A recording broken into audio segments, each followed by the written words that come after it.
Olá, estamos no final do nosso estudo, sessão 8 é sobre retenção, então lembrando que a gente estudou, então vamos falar sobre isso, mas também vamos falar sobre um assunto bem importante também, a ideia de passar o que aprendemos. 2 Timóteo 2, 1 e 2 diz, portanto, você, meu filho, fortifique-se na graça que há em Cristo Jesus. E as palavras que me ouviu dizer na presença de muitas testemunhas, confie aos homens fiéis que sejam também capazes de ensinar outros. Então tem a ideia aqui de crescer, de fortificar, de você trabalhar na sua vida, mas também tem a ideia que Paulo falou para Timóteo passar o que ele tinha aprendido para outros homens fiéis, para que aqueles homens passassem para outras pessoas. Então a gente precisa fazer o mesmo processo, a gente precisa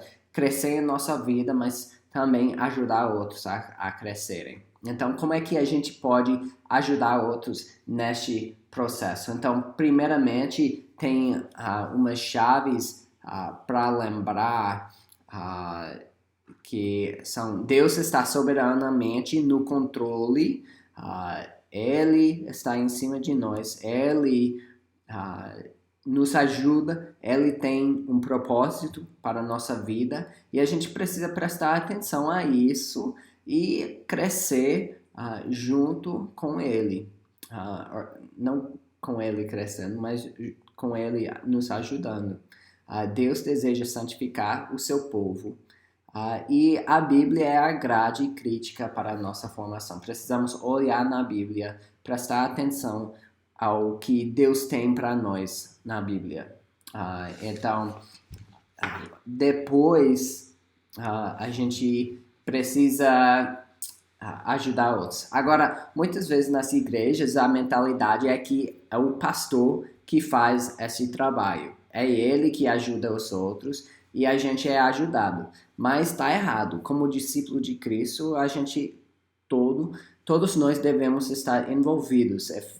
Efésios 4, 11 e 12 fala sobre isso, a obra do ministério, que é para todos os santos. Então, como é que nós podemos ajudar outras pessoas com isso? Então, temos o gráfico aqui com mais informação. No meio você pode ver que sobre o ministério, que você está no início dando conforto às pessoas, você tem contato com pessoas, tem amizades com pessoas. Se a gente chegar na igreja e simplesmente escuta e sai e não fala com ninguém, a gente não está edificando os outros, além da presença. A presença edifica também, mas mais proposital. Podemos ter intenções em procurar pessoas que precisam de amizades, precisam de encorajamento. Com certeza podemos ser mais proposital na igreja. E depois ministério apontado. Agora, lembra que você precisa investir na vida da pessoa antes de fazer confronto, antes de ter aquela conversa dura, ou antes de até quase não encorajar, mas poder falar muito na vida. Você vê que acontece nas redes sociais que pessoas que nem se conhecem começam a ter essas conversas e leva para onde? A não ser que a pessoa é madura, leva para canto nenhum, só para briga. Você precisa conhecer a pessoa mais e para poder investir mais na vida, especialmente na área de confronto. Tem que ter conforto antes do confronto. Depois orientação, depois conselho, depois coach, treinamento, a ideia de ser mentor. Tem esses passos. Então, você pode ver nas suas anotações sobre essas ideias de contato, conforto. Então, contato é participando da vida dos outros, quando você está presente na vida deles. Conforto é uma presença estável.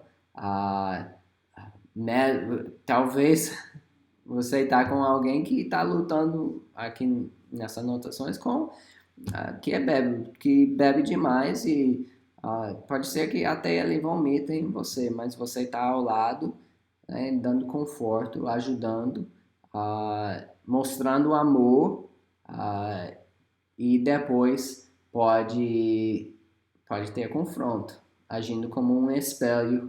Você sabe o que está fazendo, sabe os efeitos, as consequências dos seus problemas. Aqui não é só você que atinge, são os outros. E ajudando-os a ver o que eles não podem ver no momento.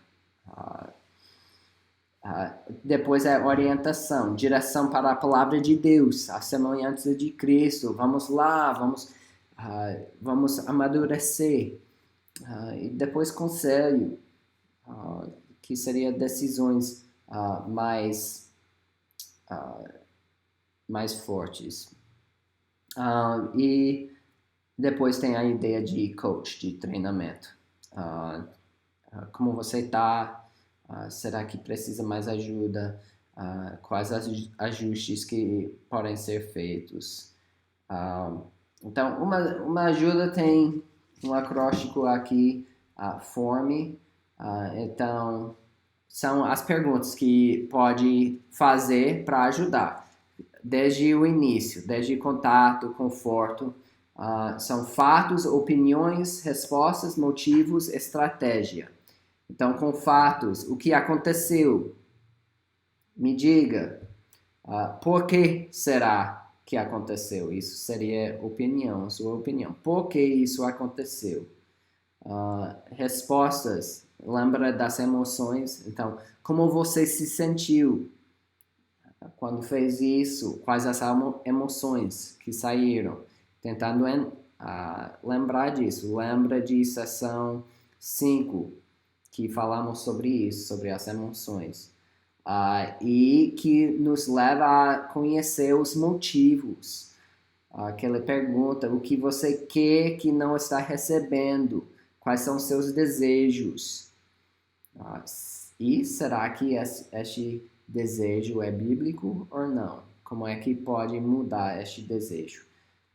E o último, a estratégia, o que fez. Então, o que pode fazer diferente no futuro.